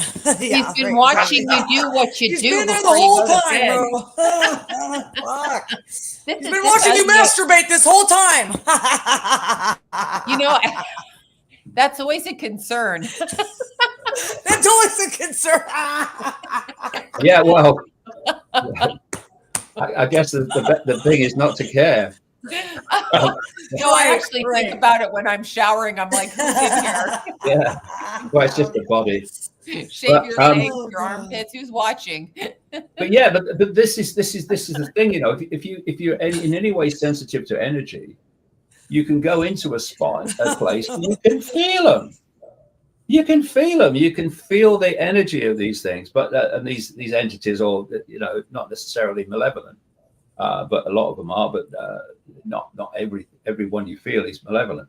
Well, that I feel is connected to suicide too. We don't teach children that their thoughts. Sure. Yeah, no, they tell them. They tell us to do stuff because kill yourself. Oh yeah. Yeah, totally. No, I've heard them say that you're not worth it. I mean, I personally heard that, and I had to fight against it when I was younger, in a state of depression. And I know they do this. So suicide to me is murder. Like they're murdering them. People. That's what I think. Yeah, I think people don't realize the scale of possession. Yeah. Because possession goes back through into the ages, the understanding of possession. Yeah. But what is it? You've got we have a body, okay, and the body is within visible light. That's why we see it. But we've got an energetic field that interacts with the body, exactly. And the entities in this astral dimension can tap in to that field, and therefore through that field they're now feeding us perceptions. and the more malevolent ones can do exactly what you're saying. They literally take people over. Now, you see, and I have actually seen it. You've probably seen it as well. But I've seen people so monumentally possessed that their body starts to change shape. Appearance. Yeah, appearance. Why? Because the information field of the entity has so infused itself into the information field of the possessed person that the possessed person's body starts to reflect the information field that's doing the possessing, and it starts to reflect in the way it looks, that possessing entity. But most possession is much more subtle, and it's peripheral. It will come in when it wants to. It's very covert. It's covert. Yeah, it is. Very, very covert. Yeah. And we've had. That's what addiction is. I tell people it's a spiritual thing. That's why you can't get off it. I agree. It is spiritual, then it becomes physical, and you have to an raise attachment. the I speak on this all the time. But the medical field, I've had this conversation with Dr. Drew, but the medical field, it's lost over there. But the medical field does not see it as such. I mean, they can entertain it slightly, saying you're lacking something, but it literally starts spiritually, and the urge to continue to destroy self is what they're doing. And so you have to push them away. Exactly. And the whole orthodox medical arena basically has no idea what this reality is. I mean, I've talked to academics and orthodox scientists, and it's like talking to a wall. They have no idea. They can't see beyond the physical. And I'm just reading a book at the moment, where it is now, about quantum physics, and it's fascinating that what the guy is saying is that the quantum physicists that discovered it, they were basically spiritual people. A lot of them were spiritual people. They had this other dimension where they could see things, and because they had this other dimension, their mind was open to seeing things. But he was saying that a lot of quantum physicists today are basically orthodox scientists who realize that there is something going on that they can't ignore, but they're still dismissing the idea that they're like atheists. They're like hardcore atheists, a lot of them. What we're seeing with quantum physics is the interaction of consciousness with reality. When they talk about something can be a wave and a particle at the same time, and that the particle, the wave, is collapsed into the particle, the collapse of the waveform, when it's observed. And it's like, what's going on? And the scientists call it the observer effect. This is showing how your perceptions create reality. But the reason they call it the observer effect, but actually I would say it needs to be called something else, the decoder effect.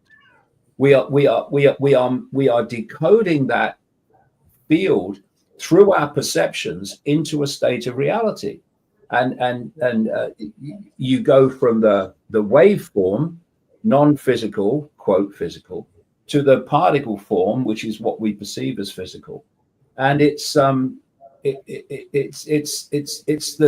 showing you how consciousness creates reality. But this writer was saying that so many quantum physicists today, as opposed to the pioneers, refuse to go down the road of consciousness being involved in it, which is again, it's shutting the door. It's denied. Uh-oh, where did Nikki go? Hello? Hello. Nikki. Oh, can you hear me? We can hear you. There you are. Oh my God. Okay. Okay. I was people saying got you. they're denying science. Like Yeah. they're denying science at the end of the day. It's like they're only choosing to believe certain parts of science and then like rejecting other parts, which doesn't really make any sense. There's another point that I'll make, because I've got to go in a second, but one of the things that I've written about in the books is the left brain and the right brain. And there's a really great psychiatrist called Ian McGilchrist, a Scottish guy. And he's written and researched this extensively, the difference between the left brain and the right brain. And when you look at what the left brain, because the brain is holographic, so all parts of the brain are involved in everything what holographic reality does, but there are specific specialities of the right brain, the left brain. The left brain is about this world. This world is a left brain world. It's about language, it's about numbers, and it's about perceived logic, etc. And then you've got the right brain, which is much more expansive in the way it decodes reality, and it decodes in a way that you can see the dots connecting, whereas the left brain can only see the dots. And so you've got academia, you've got orthodox science, medicine, all these things. They're all left brain people. And if you look through the education system and how it works, it's feeding the left side of the brain. But where I'm going with this is that one of the things he highlights that the left brain needs more than anything else is certainty. Yes. It wants certainty. Prove it. Yeah, proof in its own version of proof, which means that when you've got quantum physics with all its uncertainty principles, they're completely not at peace with that. They don't like that. They're looking for certainty. So it's like religion is actually a left brain phenomenon, because people are looking for certainty. Supporting Trump, believing he's the savior and he's going to sort everything, is the left brain in search of certainty. And so you have these scientists who would rather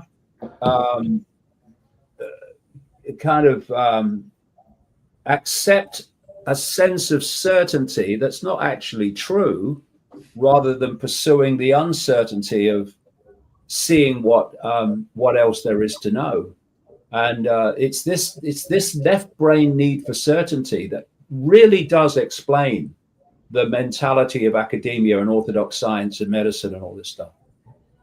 Yeah, makes sense. I can't believe people believe religion on this planet. I'm like, it's all inverted. It makes me laugh. It just, Don't start me. Yeah, the Old Testament. I can't either. I have to. The Old Testament, God loves us. I mean, please. Kneel on the rice. God loves you. Yeah, I know. Catholics. But it's again, it's the need for certainty. Okay, I've sorted everything out. Need for certainty, and what happens is that need for certainty means that people get very upset if you're challenging their sense of certainty. Notice how orthodox science just gets het up when you talk about metaphysics. No, they call us crazy. We're all delusional. Oh yeah, because you're challenging their certainty, and their certainty is their sense of security. But they have no certainty about when we die. Like that, nobody. They're like, they're like, you're dead. Okay, well, that's how do you know that? Like, okay. Let's expand. Because if I'm going to die after this life, then I'm going to make sure I'm going to rob people for their money. I'm going to do everything I want to do, but I don't believe that that's the end of my existence. I'm going to cause some chaos, but that's not energetically how I feel. I don't understand. They want you. It's very strange to me. Like, yeah, but I know it could be different, by the way, but again, when you look at religion, it's not only about certainty, it's about submission. Yes, bingo. It doesn't the word Muslim mean one who submits. It's can't do it. You're up there and I'm down here. That's the dynamic, and not in every religion, but in the major ones it is. Yeah, and so it's all about authority, subordination, little me, and we're not. No. No. We are God. God is within hear, us. This whole dimension is God. You know what I mean? We're creative. But I love when people say, like, when my father, I'm like, what happens when we die? He's like, you just die. I'm like, that's not good enough. I was a little kid. I'm like, that is not good enough for me. That doesn't make any sense. Like, I'm not listening to you then. Goodbye. Because it makes no sense. Like, why am I here? Just to die? No. I mean, that's one thing. I've been kidnapped from another planet, but I don't believe that that's the concept. Like, we're just here for 50 years, 60 years, 70, 80, 90, whatever, and then you die. That's ridiculous. Death is really, really simple. Yeah, transition. When I'm on the internet with this computer, it's decoding the internet. It's decoding a reality. When the computer ceases to function, it goes dark, the electricity won't work anymore, and it's not decoding the internet anymore because the vehicle is not functioning. And so when we die, the biological body computer ceases to function, stops decoding this reality, and frees the soul at that level to experience another reality, the other reality where it's been all along. Yes. Yeah, exactly. This is the point. You can see when you watch somebody pass, you can see they are deflated. Like instantly they are like a tire that's flat. So the soul body's like you can see that. No, they really are deflated. The head is there, but them is deflated. You can even see it when your pet passes. I mean, it's just, so you go on somewhere. You have to like observe that and know. Yeah, the thing is that, you look at it in the normal course of visible light. You look at a body and you see the body. You don't see the energetic field around it. You don't see the soul around it. That's interacting with it. Yeah. But that why can't we see it? Because that quote soul is operating, if you like, in the astral dimension, and it's experiencing this reality through the body. So the body ceases to function, and the soul is where it always has been. But we perceive it as something else. But basically, what's happening is the headset is taken off, and suddenly, what's going on? Because you've been looking through the headset through a human life, and suddenly it's gone, and now I'm bewildered. What's going on? But you're in another dimension. But actually, you've been there all along. That's the way I see it. We do exist into that. That's what I've picked up a long time, and I never understood it consciously. But we exist in different levels. Yeah. Only part of us is here, and that's what they're trying to stop. Is that part of consciousness that it resides here. Some of us have more consciousness here than others, obviously. But I completely agree with you. Yeah. Anyway, that was a fantastic chat. Thank you so much, David, for coming on. That was quite enlightening. No problem. Inviting me. So fun to be with David Icke. Yay. Yeah, that was fantastic. I'd love to know your story of coming in, what you remember. I remember my story. I'm blonde, I'm vacuous. I remember nothing. No, I literally remembered. I remember mine. I remember mine. I was like kept in like after whatever before happened. There's a cutoff of what I remember, but I remember being like trapped in a sphere, like punished in isolation, and then like told that I had one more chance to do something. And then as I went down that translucent slide, I started to forget most of my things.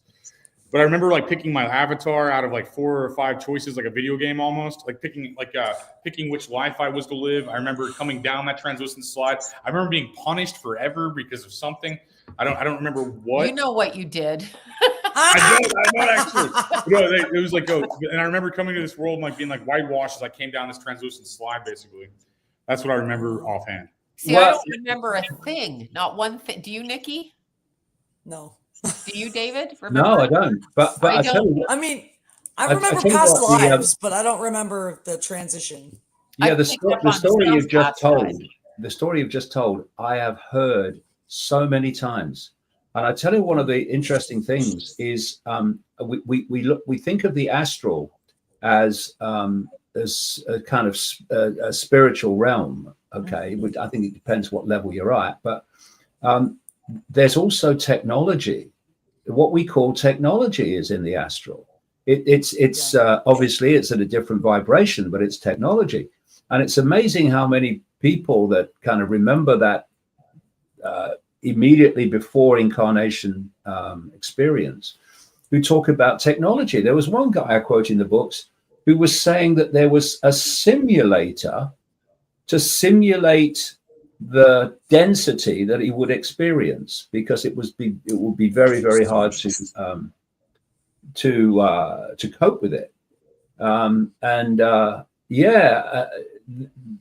That very much fits into so many other stories that I've heard. I definitely believe it's true. I believe that's a real memory, not a dream. I definitely think it happened. Yeah. I've heard it from people. I'm a complete blank. Blank. just as bloody well, possibly. Yeah. Yeah, I don't need to know why. Asking, how do we get out of the reincarnation loop? You know what? I don't want to make the mistake. I have no idea. And I'm afraid that when I see somebody I want to see, they can trick me to come back because I'll follow that person. You know what I'm saying? Yeah. That's my biggest fear. But if you're aware of the trickery, you won't, will you? Well, but will I know if it's really him or not? Like, you know what I'm saying? When I leave, I ain't treating anyone as if they're real. None of them. Okay, that's it. They're all under suspect. Well, it's like, I didn't listen to my parents the first time on Earth. I'm not going to listen to them in the next life either, you know? Yeah, no. But see, when they tell us we pick this this has been my bone of contention since I was like 5. I did not pick this life. I can't believe it. I'm sorry. I'm just like, no. Why would, it's this planet. Something is off kilter here. I don't believe I needed this experience. Yeah. No. This is, you could have done without it. Yeah. This is the astral scam, which relates to scam. You come in, and in this density, you will do things you maybe would rather not have done. And then you leave, and they say, "Ooh, karma! You've got to go back and work through your karma or work or your experience." You know. Go fuck yourself. I tell you what's funny, and I must go then. But I tell you what's funny is the number of people who describe. I think you mentioned it there. Picking the body, and they go through picking the experience. They even pick the personality. It's like, oh no, that I don't want personality that quite that extreme. Okay, well, and then you come in having selected all that because that's what you need to experience for your karma, and then you go out and they say, oh, you reacted like this and you reacted like that. Yeah, but it's gaslighting. It was in the bloody program you gave me, you know. Yeah, and they tell you learn a lesson, and I say this constantly. What lesson is a 3-year-old child raped and murdered learning? I say it. Right. I'm like, you need to tell me before you throw that at me, because there's no lesson for that child. The child's memory's wiped. It doesn't know what it did, if it did do something, if the baby was a bad baby in the last life person. It doesn't know. So the whole thing is convoluted. And if I hear people say it, I get really agitated. Yeah, it's crazy. And I talk in the books about a program. So how do they get you to experience what they program? It's like an algorithm. There's an algorithm running through the body, and we have synchronicity where we come by coincidence into different situations with different people. Now that synchronicity can come from consciousness, or it can come from the algorithm.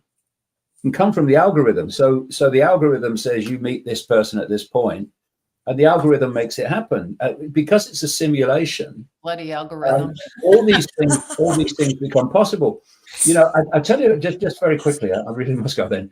I don't know if you've seen it, but there's a series on. Is it Netflix? I don't know where I saw it now. Anyway, it's called The Capture, and it's based around British intelligence. And the theme of it is that they're exposing, or some people within it are trying to expose the fact that they are manipulating CCTV footage live. They're doing it in real time. And so they're making CCTV footage look as if something's happened when it hasn't happened, right? So they gave the name of the technology correction in the series, but this is the point.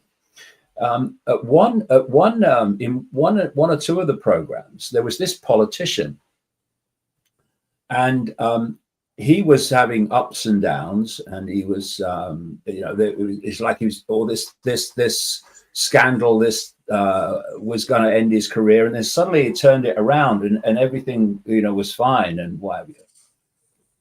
And he thought that he was just living his life. And what he finds out is that there is a global tech company that has run an algorithm to create a series of experiences that the algorithm said would lead to this politician becoming Prime Minister of Britain.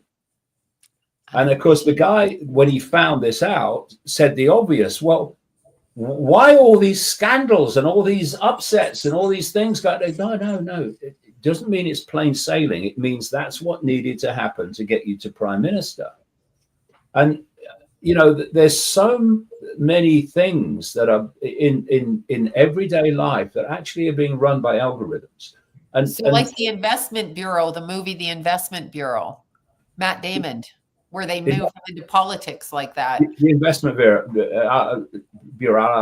I'll give that a watch. But the key algorithms are not coming from big tech companies, although they certainly will do that.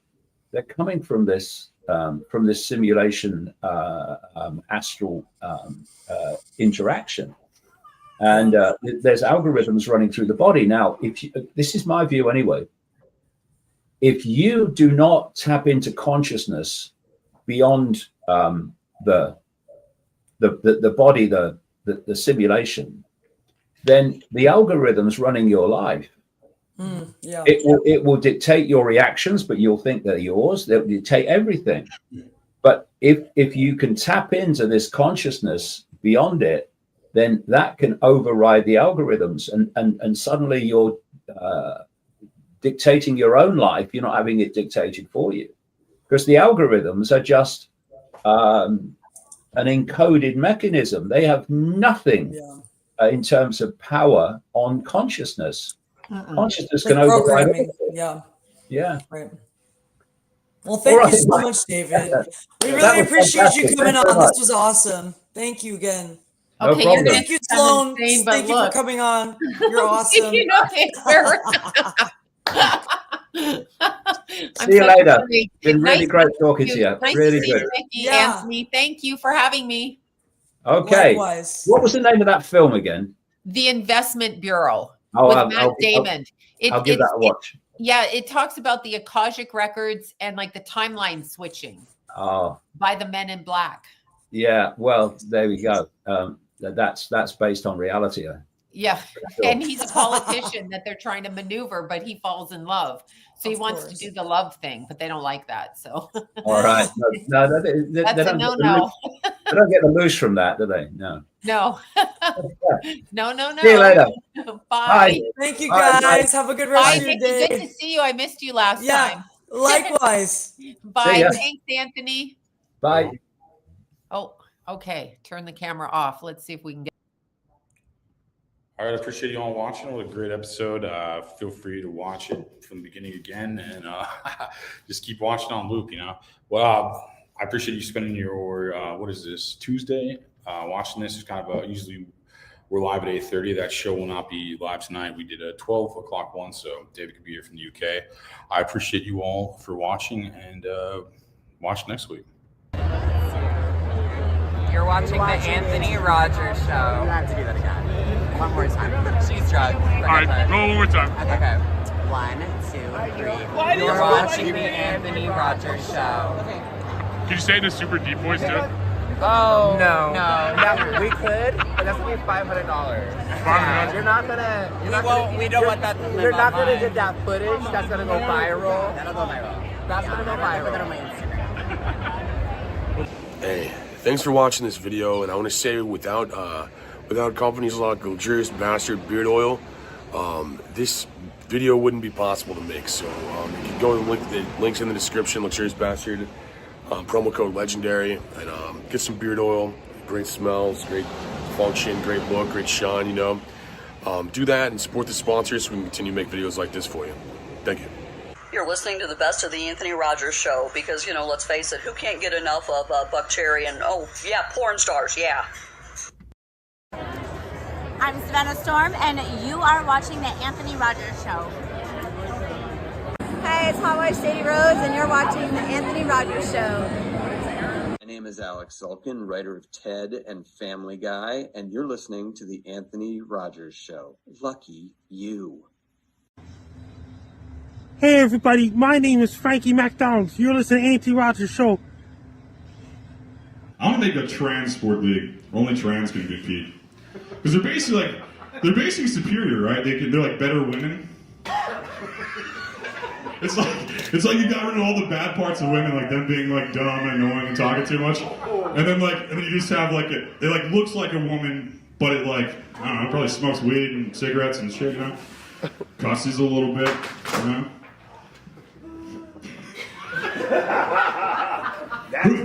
Could you imagine like going to a doctor? Like, I'd love to transition to what? The second best gender. Make me a woman, please. I hate having it easy. You know what I mean? And they're not really women. They're just fags, right? It's just being a fag, right? Nothing wrong with it. It's just probably just a fag. I don't know. Am I losing the crown here? Sorry. Link in description, promo code Legendary. Use Luxurious Bastard Beard Oil every single day. Smells great, looks great, awesome scents. Check out the link in the description for Luxurious Bastards scents and all that different stuff they have on their website. Check it out.